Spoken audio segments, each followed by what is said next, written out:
김태현의 정치쇼 수요일 2부 MG토론 시간입니다. 이승환 국민의힘 중랑을 당협위원장, 권지용 더불어민주당 전 비대위원, 류호정 정의당 의원입니다. 안녕하세요. 안녕하세요.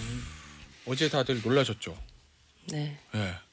어떠셨어요? 이게 처음에 속보, 저도 그 속보를 딱 보고 야, 대한민국에도 이런 일이 일어나는구나. 왜냐면 사실은 저 얼마 전에 일본에서 아베 총리 사실은 그렇죠. 정치 테러로 저 사망한 거고 기시다 총리한테도 이런 일이 있었는데 이제 우리나라도 이 유력 정치인들이 테러의 대상이 되는 상황까지 왔구나라는 저는 너무 놀랐는데 류호정 의원 어떠셨습니까 어제? 저도 비슷한 생각을 했어요. 예. 아무리 그래도 그렇지 대한민국에서 이런 일이 하는 생각이 좀 먼저 들었고요. 예.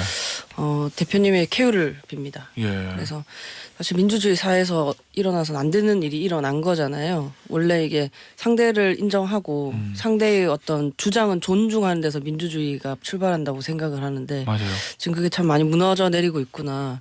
근데 이 끌어오르는 분노와 적개를 이게 좀 다스릴 수 있어야 될 것 같은데 사실 총선 앞둔 정치권이 그런 역할을 또 잘 할 수 있을지도 우려스러웠고 여러 생각이 많이 들었습니다.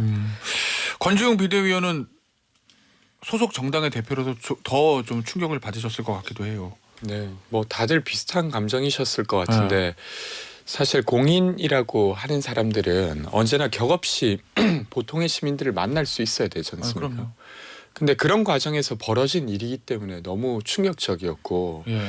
개인적으로도 이재명 대표님께서 여러 가지 어려움들을 계속 겪어오시면서 이 정치 생활을 해왔었는데 이런 일까지 겪는다는 것 자체가 되게 참담했습니다. 그리고 사실 진짜 그 많은 분들이 그렇게 표현하시기도 하지만 민주주의에 대한 도전이다 이런 생각이 들긴 했는데요. 네. 저도. 그러니까 이게 사실은 정치가 필요한 사람들에게 정치인이 다가갈 수 있어야 돼요. 근데 이런 사건이 벌어지게 되면 불특정 누군가에게 사실 정치가 다가가기 매우 어려워집니다. 그럴 수 이것은 있겠네요. 정치가 사실은 정치가 다가가야 될 사람으로부터 멀어지는 일이기도 하고 이것 자체가 민주주의를 파괴시키는 일이죠. 그래서 이 개인의 어떤 깊은 절망이 어땠는지는 모르겠지만 이런 일 자체는 전체를 되게 어렵게 만드는 일이라고 생각합니다. 이승환 위원장은요? 저도 어제 사무실에서 당원들하고 같이 있다가 이 뉴스를 봤는데 굉장히 놀랐습니다. 우선 이재명 대표님 빠른 쾌유를 좀 바라고 예. 먼저 이게 사진 기사로 떴을 때 그냥 멱살 잡히신 모습만 이렇게 나와서 역대 우리나라에 있었던 어떤 그 피격 사건 중에 김성태 전 위원장도 그 정도 사건이었나 했는데 예. 조금 있다 보니까 이게 심각한 사건이었더라고요. 그래서 박근혜 전 그 대표 시절 그 리포트 대사 그 정도로 좀 심각했던 사건이라고 보고 있고 폭력의 강도나 어느 정도를 떠나서 이런 것 자체가 너무 참담한 일이죠. 그래서 저는 이분이 외로운 늑대도 아니었던 것 같고 그냥 정상적인 사회생활 하던 분이 어떻게 이런 짓을 할 수 있나 그 과정까지 어떤 자기에 대한 성찰이나 어떤 자체적으로 자정 기능이 없었나 이런 부분에 대해서 정치가 점점 더 이제 혐오에서 두려움의 수준으로 가는 게 아닌가 그런 생각이 들었습니다. 아니 저는 예전에 그 이승환 위원장이 얘기했던 박근혜 전 대표 당시 대표 그다음에 리포트 당시 주미대사의 테러 때도 사실 칼이 등장하긴 했거든요. 근데 그때 그 범인들이 어떤 죄명으로 최종 처벌받는지 제가 기억은 안 나는데 죽이려고 그랬다라고 명시적으로 얘기한 걸 제가 본 적은 없어요. 근데 이 사람은 그냥 대놓고 나는 살해하려고 했다라고 그냥 경찰에 진술을 해버려서 이게 저는 조금 더 뭐랄까 충격이라고 그럴까? 예. 그러니까 그 사건이 벌어진 다음에 영상 같은 게 좀 돌았지 않습니까? 예. 근데 그것을 사실 그렇게 영상을 돌리는 건 전 적절한 일은 아니라고 생각하는데 제가 그걸 맞아요. 봤을 때는 예. 되게 공격적이었고 아주 위협적이었습니다. 이건 저 대한민국 어떤 수사기관이나 법원이 봐도 네. 살인의 고의가 있다고 판단할 수 있는 행동이죠. 예. 그러니까 어떤 자신을 모르는 누군가가 그렇게 할 거라고 전혀 생각되지 않는 일이어서 더 충격적인 것 같습니다. 좀 참고로 말씀드리면 박근혜 전 대통령 같은 경우에는 살인 미수는 인정이 안 되고 공갈 미수로 징역 10년 나왔다는 거고 저 리퍼트 주미대사 같은 경우에는 살인 미수 인정됐었답니다. 그리고 업무방해까지 해서 징역 12년 이 선고가 됐었다고 제가 좀 말씀을 드릴게요. 이번에도 뭐 저는 뭐 살인 미수고 제가 봤을 때는 리퍼트 주미대사 때 12년 이상의 저는 형량이 나올 거로 보고 그래야 된다고 봅니다. 이거. 아니 그 송영길 대표 그 망치 테러 예. 그분도 있었잖아요. 예, 있었죠. 예. 그분은 아마 본인이 극단적 선택을 안에서 했던 걸로 기억하는데 예. 제가 이게 안타까운 게 제가 이제 당협위원장 임명받고 지역에 현수막 붙여지고 하니까 그 초등학교 1학년인 제 딸이 되게 좋아하면서 뭐 이렇게 사진 찍고 주변에 얘기하고 그랬는데 제가 진지하게 불러서 그 얘기를 했어요. 뭐라고요? 대한민국의 절반은 아빠를 좋아하지만 절반은 아빠를 싫어할 수 있다. 근데 그 싫어하는 정도와 강도가 예. 그냥 약간의 비토와 정치적 다른 의견과 견해가 아니고 이렇게 폭력성에 수반한 증오와 혐오로 나오게 된다면은 정치가 점점 더 고립되고 어떤 뭐 새로운 정치나 정말 국가와 국민을 위한 정치는 사라지는 그런 부분이 아닐까 너무 좀 심각하게 받아들이고 있습니다. 나 이거 너무 안타깝고 무서운 얘기인데요. 그러니까 예를 들면 호남에서 출마하는 더불어민주당 후보나 영남에서 출마하는 국민의힘 후보가 아니라 수도권에서 출마하는 국민의힘 후보나 더불어민주당 후보는 진짜 그렇잖아요. 길거리 나가면 반은 나를 너무너무 좋아하지만 반은 나를 그냥 싫어하는 게 아니라 너무너무 싫어하는 상황이니 그걸 어린 딸한테 얘기를 해야 되는 이 상황이 이걸 어떻게 해소해야 되나 이런 문제들을. 류정 의원님도 그런 경험이 있으실 것 같은데 저도 누군가가 되게 그 어떤 문자라든지 아니면 그냥 욕 아니면 과거에 있던 행적이나 이런 것들을 끄집어 와서 막 협박 비슷하게 하는 경우를 많이 겪었어요. 그러니까 그런 것들이 사실은 그냥 공인으로서 참고 견뎌야 될 일이라고 생각하니까 그냥 지나가려고 하는데 이게 뭔가 가족과 연결된다고 하면 그 위축감은 사실은 엄청 크죠. 그 두려움이나 맞아요. 이런 것들. 유호정 의원도 이런 뭐랄까 뭐 협박 뭐 이런 유의 경험들이 있으세요? 저는 뭐 이런 정도의 뭐 폭력은 경험한 적 없지만 위협을 하시는 경우는 있어요. 그냥 지나가는데. 진짜로? 지나가는데 따라오셔서 이제 뭐라 하시는 경우 막 이렇게 칠 것처럼 이렇게 막 하시는 경우가 그러니까 있고. 유호정 의원의 정치적인 어떤 견해에 반대하는 사람이. 그렇죠. 이제 뭐 이제 욕설을 하시면서 그런 경우가 있는데 사실 이게 또 정치가 스스로 극단화되었기 때문에 우리 스스로가 자초한 일이 아닌가 싶기도 하고요. 또 한편으로는 이런 뭐랄까요, 이런 일들을 견디지 못하면 정치를 또 할 수 없다는 생각도 들어서 그냥 뭐랄까 그냥 제 역량 자체를 길러야 하는 일이라는 생각도 합니다. 네. 이게 다른 거는 다른 건데 우리가 다르다와 틀리다를 뭐 혼용하는 경우들이 있잖아요. 그러니까 정치인들도 그렇고 유권자들도 그렇고. 다른 거를 인정 안 하고 다른 거는 틀리다 뭐 이렇게 생각을 해서 아마 이런 일이 좀 있는 것 같습니다. 6660님 정치를 떠나서 혐오와 폭력이 일상인 시대에 살고 있는 것 같아서 많이 씁쓸하고 걱정이 돼요 라고 문자 주셨고요. 김세기님께서 모든 게 우리나라 정치인들의 문제다. 모든 걸 남 탓 적으로 만드는 정치인들이 먼저 각성해야 된다라고 문자를 주셨습니다. 이런 일 방지하려면 어떻게 해야 돼요? 유호정 의원. 현역 의원이시니까. 가장 뭐 제가 처음에 말씀드렸듯이 민주주의라는 게 상대를 인정하고 상대의 주장은 존중하는 데서 출발한다라고 말씀을 드렸잖아요. 그런 태도가 필요한 것 같고요. 그리고 상대방도 선의를 갖고 있다라는 생각을 우리 모두가 해야 할 것 같아요. 그러니까 우리 모두는 대한민국을 위해서 정치하고 있고 개인과 공동체 행복의 증진을 위해서 일하고 있다. 다만 그 해결책을 제시하는 그 내용이 좀 다를 뿐인 거지 선의를 갖고 일을 하고 있다라는 생각을 가지면 사실 우리가 추구하는 거는 공동의 목표는 동일하다. 그렇죠. 그렇게 되면 사실 이렇게 분노와 적개가 끌어오르지는 않지 않을까. 그리고 그런 생각을 갖게 되면 상대방을 대하는 태도도 변할 수 있지 않을까요? 절제하고 공존하려는 태도가 필요하다고 생각합니다. 유호정 의원에게 청취자분이 질문을 주셨는데 당시에 그 지나가던 분이 위협했다고 하셨잖아요, 앞서. 네. 근데 그때 다행히 그게 사실 10일도 안 된 것 같아. 그 일이 벌어진 게. 저도 며칠 전에 겪은 일인데. 최근? 네, 바로 최근 일인데 그때 네. 다행히 같이 이제 보좌진 분들이 같이 있을 때 벌어져가지고 네. 막아 주셨어요. 이렇게. 여의도 국회 있는 데서요? 아니요, 그냥 저기 저희 지역에서. 아, 지역에서? 네, 그래서 이렇게 확 저한테 확 다가오셔가지고 근데 좀 막아 주셔서 다행히 이제 큰 일로는 안 번졌죠. 그 사람 뭐라 그러던가요? 뭐 이렇게 욕설 좀 하셨죠.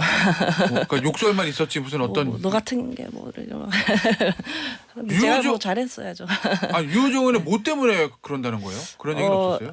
그 이제 다른 당의 강성 지지층이신 걸로 봤습니다. 그래서 제가 그 인터뷰에서 네. 그 어떤 다른 당의 어떤 정치인에 대해서 비판을 하니까 그것이 싫으셨던 걸로 제가 그 내용상 그렇게 파악을 했습니다. 아 다른 당의 강성 지지층인 네. 것 같다. 그러니까 유호정 의원의 방송에서 멘트 같은 거 불만일. 와 아니 그러면 사실은 이게 이렇게 되면 안 되는데 이승환 위원장이나 네. 뭐 권지웅 비대위원도 마찬가지지만 소속 정파가 있고 생각이 다르니까 다른 정파에 대해서 비판적인 얘기들 많이 하잖아요. 그러면 그거를 상대 지지층이 못 받아들이고 와서 공격을 하고 항의를 한다고 하는 거잖아 지금. 그런 거죠 상황이. 그렇죠. 이게 뭐 네. 온라인 오프라인 통틀어서 다 일어나는 일인데 뭐 그 아직 몇몇 찾지도 않는 제 SNS에 지속적으로 뭐 이렇게 좀 조롱, 야유 이런 거에 남기는 분이 있었어요. 근데 저는 뭐 일체 대응하지 않고 했는데 나중에 이제 저희 지역 당협에 이제 분들이 얘기를 하시는데 이 사람 상대당 당협의 청년위원장이다. 그러면서 그 저희 당협 분들이 분노해가지고 이거 찾아가던가 항의하던가 해야 된다. 그러니까 아직도 그 글들이 쫙 남아 있거든요. 그런데 제가 그때 어차피 이분이 뭐 상대당이던 뭐 어떤 당직을 맡고 있던 간에 지역 주민이다. 지역 주민이고 SNS는 어차피 오픈된 공간이기 때문에 그냥 놔두자. 놔두고 본인이 지금 그렇게 하고 있는 게 오히려 본인의 당에 더 도움이 되지 않고 있다는 걸 알게 되면 그만하겠지. 하고 나니까 그만하더라고요. 예. 근데 이게 정말로 그 순간에 어떻게 그냥 일반 시민인 척하면서 저렇게 이렇게 돌려서 야유하고 조롱하는 거를 즉각적으로 대응했다면 정말 감정적 대응으로 될 수밖에 없는 건데 좀 한숨 더 넘기고 지나가는 게 나을 것 같고 그리고 또 그 알고리즘의 문제도 있는 것 같아요. 이제 각자 이제 유튜브 보면은 알고리즘 이제 계속 뜨면서 더 극단으로 가고 있거든요. 그런 부분이 그러니까 자기가 보는 자기만의 세계를 그 떠나서 좀 이렇게 이 중도에서 합리적으로 논의될 수 있는 그런 부분들이 많이 없어지고 있는 것 같아요. 권지웅 비대위원도 이런 경험 있죠. 네, 저도 이제 비슷하게 네. 되게 혐오나 폭력에 가까운 언어 뭐 네. 이런 것들에 그런 방식으로 응대하지 않는다 이런 네. 원칙을 가지고 대하긴 하지만 아, 그걸 너무 방비해 둔 건 아닌가 이런 생각은 좀 들어요. 그러니까 한 번은 그냥- 좀 강하게 대응할 필요는 있지 아니 뭐 않을까? 제가 그런. 그냥 어떻게 개인적으로 대응한다는 문제가 아니라 우리가 네. 다 같이 이런 아. 언어는 쓰지 않아야 된다. 예. 그러니까 어떤 공격을 받은 사람이 반박하면서 하는 말이 아니라 우리가 누구에게라도 예를 들면 뭐 등에 칼을 꽂는다 뭐 이런 표현 너무 쉽게 쓰고 그러니까 누군가 공격할 때 그런 말들 너무 쉽게 쓰거든요. 맞아요. 그래서 그런 예. 것들이 있고 저는 근데 이게 어쨌건 극단적 선택까지 이어지게 하는 것은 개인의 깊은 좌절과도 연결된다고 생각합니다. 그래서 알겠습니다. 그 문제를 좀 잘 풀면 좋겠어요. 예, 2부에서 계속 얘기 나눠볼게요. 자, MG 토론 계속 진행해 보도록 하겠습니다.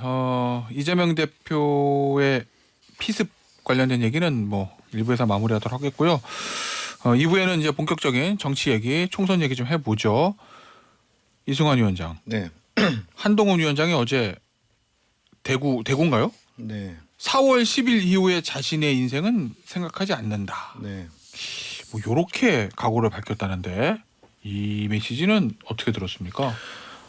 저도 그 한동훈 위원장이 맨 처음에 이제 비대위원장 등장할 때 좀 첫 번째 좀 상처받지 않고 두 번째 그리고 국회의원이 되었으면 좋겠다. 그 부분 때문에 그 카드를 아꼈으면 좋겠다. 그런 얘기를 했었는데 네, 했었죠. 그런데 생각보다 네. 제가 예상하고 제가 예측한 것보다 한동훈 위원장의 결의 자체가 네.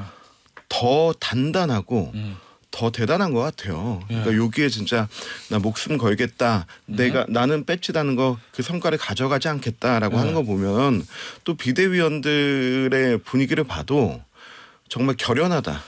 결혼하다. 네네. 이 지금 당 상황을 수습하고 총선을 승리하고 정치를 좀 다음 단계로 넘어가게 만들겠다라고 하는 그 의지가 굉장히 결연하고 네. 많은 준비가 되어 있다라고 하는 평이거든요. 네. 저는 그런 부분에서 한동훈 장관의 그런 메시지들은 어떤 레토릭이 아니고 그냥 본인 안에 담겨 있는 네. 그냥 진심 자체를 내는 것 같습니다.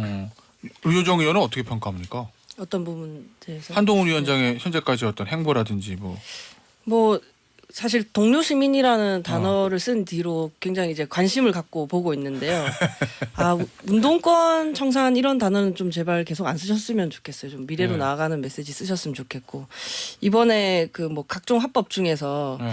멋있게 해야 한다 뭐 이런 말씀도 하셨잖아요. 공천. 네, 네. 네. 그런 단어들도 사실 저는 기존에 한동훈 위원장 여의도 문법에서 뭐 벗어났다라는 말을 그다지 신뢰하지 않았는데 네. 이런 멋있게 해야 된다라는 이런 발언들을 보면 조금 네. 다르긴 하구나 하는 생각들을 하거든요. 네. 하지만 결국에 지금 총선이 뭐 윤석열 대통령의 이름으로 그리고 네. 한동훈 위원장의 얼굴로 치러지는 거기 때문에 네. 아주 큰 변화를 일으킬 수 있을지에 대해서는 조금 회의적입니다. 권지웅 비대위원이 봤을 때 민주당 네, 입장에서 네. 보면 네. 어떨까라고 좀 궁금했을 거 아니에요. 저 카드가 네, 네. 상대당의 카드로 현재까지 보면 한동훈 비대위원장 카드가 굉장히 위협적인 카드입니까? 아이, 저 정도면 뭐 대응할 수 있겠는데 이런 카드입니까? 처음에는 사실은 상당한 인지도를 가지고 계신 분이고 사실 언변에 있어서도 능력이 있는 분이어서 좀 걱정을 했는데 그 정도는 아닌 것 같아요. 왜 그러냐면 그러니까 본인이 생각했던 것보다 파괴력은 네, 낮다. 적다. 왜 그러냐면 개인의 능력 자체에 대한 평가라기보다 네. 사실 의지는 있으신 것 같아요. 정말로 총선에 자신을 헌신하겠다는 의지. 근데 그 헌신의 방향이 기존의 국민의힘, 기존의 대통령실을 강화시키는 방향을 잡으신 것 같아요. 그래서 국민들에게는 소구력이 없겠다 이런 생각이 드는데 예. 아주 대표적으로는 특검법에 대해서 계속 반복해서 총선용 악법이다라고 네. 말씀하시는데 법리적으로도 설득력이 없고 정치적으로도 설득력이 없는 상태입니다. 그리고 이제 여사님의 명품백 수수 관련해서도 그거는 뭐 공작이다 이렇게 규정을 하시잖아요. 그러니까 네. 이런 모습이 너무 뻔하다는 거죠. 그러니까 김기현 대표가 있으셨어도 했었을 만한 이야기를 한동훈 비대위원장이 와서 똑같은 이야기를 하고 있으니까 국민들이 바라는 변화는 그런 게 아니었을 거거든요. 그래서 그 면에서 파괴력이 좀 적어지시고 있는 것 같아요. 어떻게 보세요? 아니 저는 근데 이거는 늘 같은 얘기를 하는데 도이치 특검 자체는 법리적으로 정치적으로 맞지 않는 특검이에요. 저도 개인적으로는 이것 좀 쿨하게 이것 좀 받아주고 우리 총선을 위해서 좀 이롭게 이용하자라고 하고 싶은데 제가 이렇게 생각하고 이렇게 말하는 것 자체가 법리를 저버리고 정치적 도의를 저버리는 거다라고 저는 생각합니다. 여태까지 특검 중에 단 한 번도 여야 합의 없이 된 적이 있습니까? 없어요. 그리고 이 시기 자체도 이제 뭐 민주당에서는 얘기하는 거는 총선 시기 특검 시기 우리가 조정할 수 있었다라고 하는데 우리가 어차피 받지 않을 거였고 대통령의 거부권을 유도한 거였고 이런 부분에 대해서는 저는 더 이상 논의가 없이 저는 이거는 뭐 법리적이다 알겠습니다. 정치적이다 할 거면은 양당 법률위원장들이 좀 앉아서 끝장 토론 한번 하라고 하고 싶어요. 근데 이승환 위원장, 예. 제가 왜 질문하는지 알죠? 네. 이 도이치 특검이라고 표현하셨잖아요. 네. 이 국민의힘의 공식 용어가 된 겁니까? 한동훈 위원장이 처음 썼던데 도이치 특검이라고? 왜냐면 그 전에는 뭐 특검이 사실은 뭐 공식 명칭이 있는 건 아닌데 네. 일반적으로 언론에서는 김건희 여사 특검 또는 뭐 김건희 특검 이렇게 불렀잖아요. 근데 이제 한동훈 위원장이 도이치 특검이라고 네. 명명한 이후에 국민의힘에서 이게 이제 통용하게 된 거예요? 아직 뭐 통영 단계까지는 아닌 것 같은데 이 사건에 대해서 좀 명확하게 하기 위해서는 용어에 대한 정의도 중요하잖아요. 이건 도이치모터스의 주가 조작에 대해서 대한 거라고 생각하기 때문에 저는 그 용어 정리가 그렇게 되는 게 필요하다고 봐요. 저는 그 용어가 틀렸다고 생각하는데 네. 도이치모터스 주가 조작 사건 관련해서는 종봉바 주범 1심 판결까지 나왔습니다. 근데 그 사실 혐의가 있다고 알려진 김건희 여사만 수사 처분도 안 됐어요. 그러니까 이게 뭐 무혐의인지 아닌지도 종결이 돼야 끝이 나는 건데 아무도 종결을 안 시키는 거죠.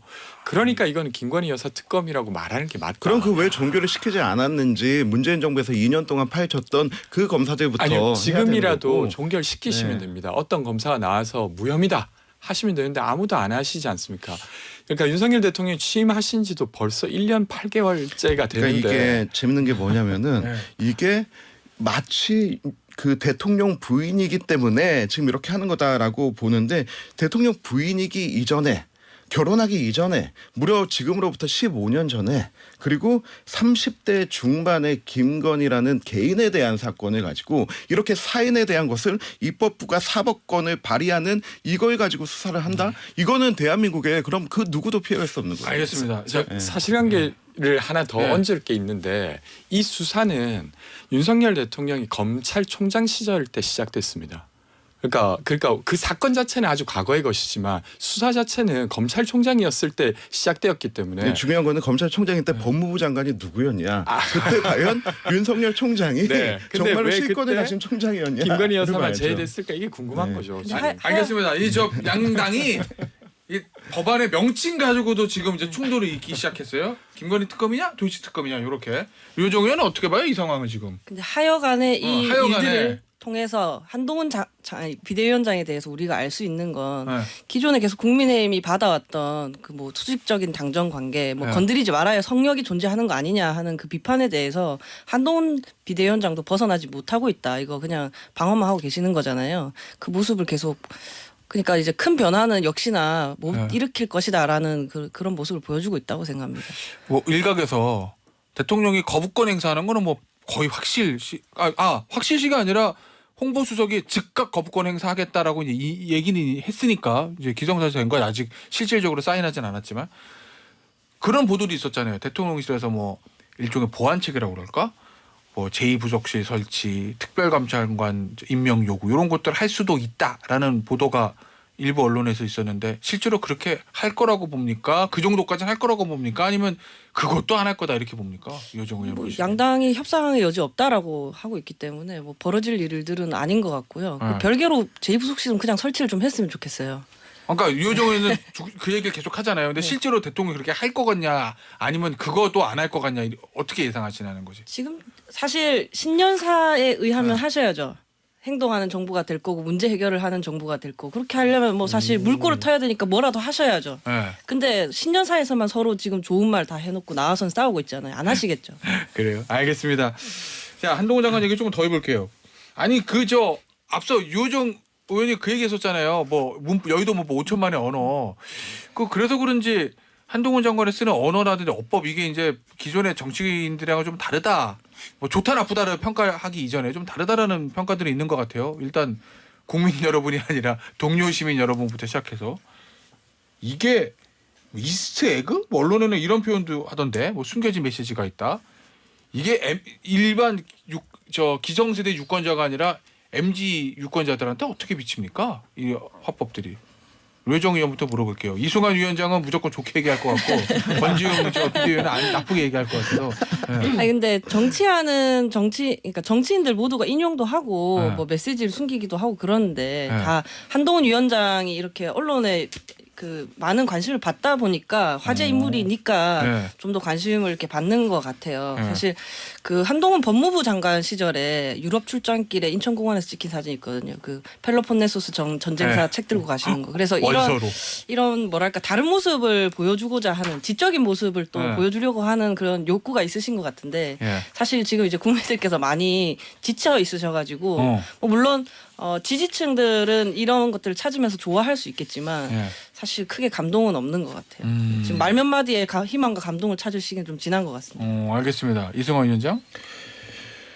지금 한동훈 네. 위원장 그 여러 메시지들 있는 거 보면 뭐 이창호, 뭐 서태지 뭐 이런 메시지들 나오는 거 처칠, 보면은 뭐 예. 루신 뭐 다 나왔어요 지금. 보면 저희가 딱 제가 마지막까지 본방사수에서 봤던 드라마가 응답하라 시리즈였거든요. 예. 딱 그때 감성인 것 같아요. 응답하라 시리즈가 그 응팔, 응사, 응칠 이렇게 해가지고 딱 80년대 후반, 90년대 초반 그 감성이 있지 않습니까? 네.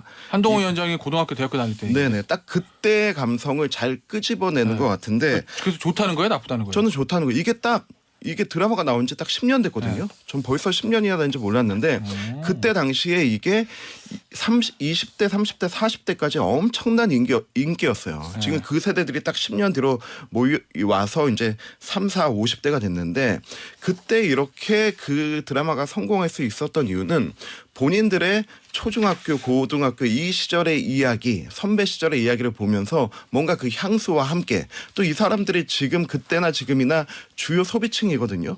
그런 부분을 좀 잘 공략해서 성공한 드라마였는데 지금 그때의 감성을 한동훈 위원장이 X세대 그러니까 MZ가 공감할 수 있는 X세대의 감성을 좀 잘 불러일으키는 것 같다. 저는 성공적이라고 봐요. 권지웅 비대위원은 어떻게 봅니까? 이게 MZ들한테 먹힐까요? 아니면 되도 않은 얘기입니까? 저는 말 자체는 네. 세련되신 것 같아요. 말 자체는. 그래서 네. 진짜 어떤 좋아하시는 분 입장에서는 그걸 막 찾아보고 해석하고 이런 게 더 재미를 만들 것 같은데 네. 근데 지금 시대 정신이 어떻게 말을 더 세련되게 하냐 네. 멋있게 하냐 이런 거보다도 용기와 진정성 이런 게 이제 중요한 시기인 것 같은데 네.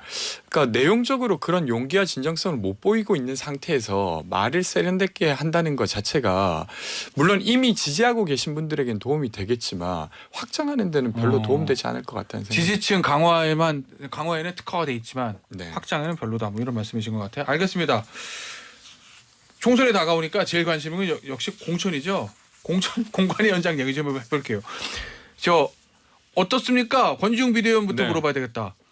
저 이명백 교수가 공관위원장으로 임명이 됐잖아요. 네. 잘하실 것 같아요. 아직 시작도 안 하긴 했는데. 일단 뭐 좀 기다려 봐야겠죠. 네. 근데 이제 민주당은 지금 좀 혁신이 필요할 때지 않습니까? 네. 그 외적 요건에 의해서건 내부에 의해서건 근데 그런 것들 좀 잘 이끌길 좀 기대하고요. 그 지금 이제 여당의 이제 공관위원장 누가 될 것이냐 이런 이야기가 있는데 저는 누가 되건 지금 대통령께서 인사하시는 상태 아닙니까? 아 그래요. 네. 그렇게 보게 되면 되려 네. 대통령과 조금 건강한 긴장을 가지고 조율할 수 있는 분이 되지 않는다고 하면 크게 기대할 만한 공관위원장은 아니겠다 국민의힘에 그런 생각이 듭니다. 아니 근데 이제 뭐 국민의힘도 뭐 교수 출신들 얘기도 있고 뭐 그런 것 같은데 제가 이제 궁금한 건 이 공관위원장 제가 만약에 저한테 공관위원장 시켰어요? 그럼 공관위원장 하려면 전국 한 250개 지역구 꿰고 있어야 되잖아요. 네. 야 어디는 지역은 어떤 컨셉에 가야 돼 전반적인 전략도 세워야 되고 총선 컨셉도 해야 되고 정치 경험 많아야 되고 또 하다못해 칼질을 하려면 이게 이제 당내 역학관계도 잘 이용해야 되고 이래야 되는데 정치권 밖에 계시는 이 교수님이 잘하실까요? 저는 사실 좀 개인적으로는 비관적이긴 했습니다. 왜 그러냐면 제가 말씀드린 그 이유 때문에요. 네. 그러니까 이게 이제 사실 정치의 내부 상황을 잘 모르시게 되면 결국 어떻게 되냐면 명망 있는 분이 오셔도 사실 이 실무를 하시는 분이 거의 많은 것들을 결정하게 됩니다. 부위원장, 당연직 네. 사무총장들이. 네네. 그래서 그렇게 되는 것을 바라는 게 아니라고 하면 네. 사실은 이 공천 실무를 좀 까지도 잘 알고 계신 분이 공관위원장을 하는 게 훨씬 더 저는 장악력이 크다고 생각했는데 어쨌든 결정이 됐으니까 이것을 보완하는 방식으로 가야겠죠. 국민의힘은 누가 옵니까 공관위원장? 진짜 모르겠습니다. 네. 진짜 모르겠습니다. 근데 지금 저 언론에 보도된 네. 분 명칭만 제가 네. 정상명 전 검찰총장, 네. 안대희 전 대법관, 김병준 전 정경련 회장 전 비대위원장, 김한길 전 국민통합위원장. 대표, 국민통합위원장 그리고 네. 양창수 전 대법관 얘기까지 나왔어요. 네. 어떻게 봐요? 공관위원장 컨셉. 저는 교수가 됐던 정치인이 됐던 모두가 장단이 있거든요. 저희 지난번에 완전 정치인 출신들이 우리 당의 국회의장? 공천을 다 하지 않았습니까? 국회의장과 또 이제 뭐 김세현 의원과 이런 분들이 네. 다 주도해서 하지 않았습니까? 네. 이분들이 누구보다 정치적 역학관계 잘 아는 분들이에요. 그래서 근데 폭망했어. 253개 지역구 다 알고 정치적 역학관계 다 알고 지지율 다 알고 하는 분들인데 네. 코로나라는 환경은 몰랐죠. 그러니까 저는 그런 부분에 대해서 정치와 함께 지금 현재 사회적 현상이나 어떤 그런 트렌드들을 좀 같이 알 수 있는 공간이가 좀 조합돼야 된다. 그리고 그들이 우리 권지웅 위원 얘기한 것처럼 아무리 그런 분들이 의견을 내도 이제 그 당연직 당직자들이라든지 뭐 이런 분들에 의해서 또 주도될 수밖에 없는 거거든요. 그래서 좀 그런 과정 자체와 논의 자체를 좀 투명하게 하고 우리는 누구를 한다라고 하는 것보다 우리는 어떠한 기준과 어떠한 방향성에 의해서 이러이러한 후보군을 가지고 있다라고 하는 그런 기준들을 보여주는 공간이가 됐으면 좋을 것 같아요. 자, 제가 짧게 물어볼게요. 네. OX로 대답해 주시기 바랍니다. 네. 검사 출신 공관위원장 좋아요, 싫어요? X. 싫어요? 자, 그러면 검사 빼고 판사나 변호사, 법조인 출신 공관위원장 좋아요, 싫어요? 싫어요. 싫어 X. 계속 나옵니다 지금. 자, 그럼 또 왜 이렇게 사회를 이분 갑자기 아니 뭐 OX지 그러면 뭐. 그러면은 정치인 출신 그러면 이렇게 대통령이랑 친한 공관위원장 좋아요, 싫어요? 이거 핵심적인 질문인데. 예. 아니 저는 그런 분들이 공간위에 같이 들어 있어야 된다. 그러니까 OX 네. 먼저 해주세요. 일단은 보여지기라도 네. 좀 이렇게 좀 이 용산과 거리가 있는 분이었으면 좋겠다. 보여지기라도 네네. 실제는 모르겠으나. 네. 알겠습니다. 아주 정치에 능수능란한 정치인 출신 뭐 국민의힘 전 대표들, 뭐 상임 고문들 이런 사람들 좋아요, 싫어요? 저는 김태현 변호사를 공관위원장으로 추천하겠습니다. 저요? 기가 막히게 하지 제가 하면. 알겠습니다. 저 이승환 위원장의 속마음 다 나왔어요 지금. 네. 자, 이제 당에서 잘 듣고 있을 겁니다. 유현정 의원, 제3지대 잘 돼요? 네, 뭐 활기차게 돌아오고 있는 것 같습니다. 네. 근데 사실은 조금 약간 뉴스에서 워낙 한동훈 위원장이 지금 뭐 뉴스의 중심이고 더구나 이재명 대표도 지금 또 안 좋은 좀 안 좋은 뉴스긴 하지만 어쨌든 그렇게 돼서 좀 뉴스가 묻히는 느낌이 좀 있어서. 뭐 근데 언제나 주목받을 수는 없는 거죠. 네. 그리고 이제 계속해서 보통 이제 총선 앞두고 1월 뭐 2월 즈음에 교통 정리가 많이 이루어지잖아요. 그래서 계속해서 저는 뉴스거리는 있을 거라고 보고 다만 이번에 이제 좀 새로운 조합들이 이제 있다 보니까 네. 제3지대를 지켜보시는 분들도 좀 기대감을 갖고 보고 계시지 않나 싶습니다. 그 새로운 조합이란 게 이 제3지대가 사실은 혁파해야 되는 그 기득권 양당이라고 네. 표현하시잖아요. 그 양당의 전 대표도 다 나왔어요 지금. 두 그렇죠. 명의 이씨. 네. 일단 이낙연 전 대표는 아직 공식적으로 탈당한 건 아니지만 의사를 표명을 했고 이준석 전 대표는 이미 탈당을 했고 이준석 전 대표, 이낙연 전 대표와의 조합 좀 상상하고 있습니까? 그것까지? 우선 교섭단체 구성이 저는 중요하다라고 생각을 하고 있고요. 사실 공통점은 찾기 마련이라고 봅니다. 정책적 차이점을 강조할 수도 있겠지만 네. 공통점을 어떤 부분으로 두고 갈 거냐, 양당제 타파로 두고 갈 거냐, 네. 그리고 뭐 이렇게 지금처럼 양극단의 진영 정치를 하지 않는 양당에 기생하지 않는 제3지대의 어떤 형성을 목표로 할 거냐 네. 그런 게 중요하다고 보고 또 이준석, 이낙연, 금태섭, 뭐 류호정 뭐 네. 도대체 무슨 공통점이 있냐 이렇게 많이들 물어보시는데 네. 솔직히 말하면 딱 보기엔 없긴 하죠. 저는 하나 있다고 봅니다. 뭐요? 주류에 반대했다라는 거고요. 주류에 네. 반대했다. 반대할 수 있는 자유는 권위주의의 반대말이라고 저는 생각하거든요. 네. 그래서 윤석열 대통령의 국민의힘, 뭐 이재명 대표의 민주당이 가지고 있지 못하는 그런 자유의 기치를 좀 높게 들어야 하지 않는가 싶습니다. 만약에 유호정 의원이 생각하는데 그렇게 되면 제일 좋긴 하겠죠. 뭐 민주당에서도 의원들 좀 이탈하고 국민의힘에서도 이탈하고 하면 이 제3지대도 파이가 커지고 현실적으로는 어느 정도 가능성이 있다고 보십니까? 이낙연 전 대표와의 조합, 이준석 전 대표와의 조합.